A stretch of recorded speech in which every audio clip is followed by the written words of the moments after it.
Ilang mga senador nagpahayag na hindi po makakadalo dito sa paglagda ng 2025 budget bill sa Malacanang. Itinakda po ito sa Disyembre at 30. May update po dyan si Bombo JC Galvez.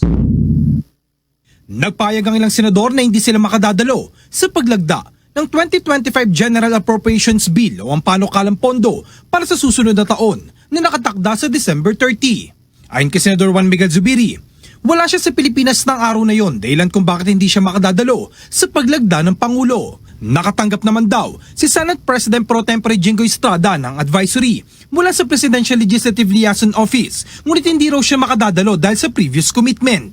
Nakatanggap din si Senator Sherwin Gatchalian ng imbitasyon mula sa Malacanang, ngunit hindi rin daw siya makadadalo. Hindi naman na sinabi ni Gatchalian ang dahilan kung bakit hindi siya makapupunta sa signing ng Pangulo sa 2025 General Appropriations Bill. Gayunpaman, umaasa naman si Zubiri na matutugunan at mawawasto ng Palasyo Malacanang ilang questionableng probisyon sa 2025 budget para maiwasan na may kumwestiyon sa Korte Suprema. Tinukoy ng senador ang sektor ng edukasyon lalo ng tinapas ng pondo para sa computerization program ng Department of Education at ang posibleng pagiging unconstitutional dahil pagdating sa budget allocation ay mas mataas ang pondo para sa Department of Public Works and Highways kumpara sa sektor ng edukasyon. Sana po ma-remedy pa po ni Presidente yun.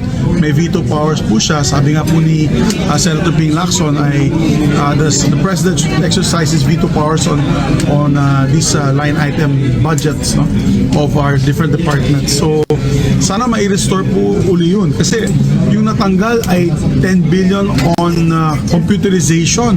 Eh dyan pa naman tayo mahina. Ang hina ng ating mga kabataan dahil wala silang access to computer systems. Para sa Bombo Network News, ako si Bombo JC Galvez, nag-uulat para sa #1 and most trusted radio network in the country, Bombo Radio Philippines, Basta Radio. Bombo!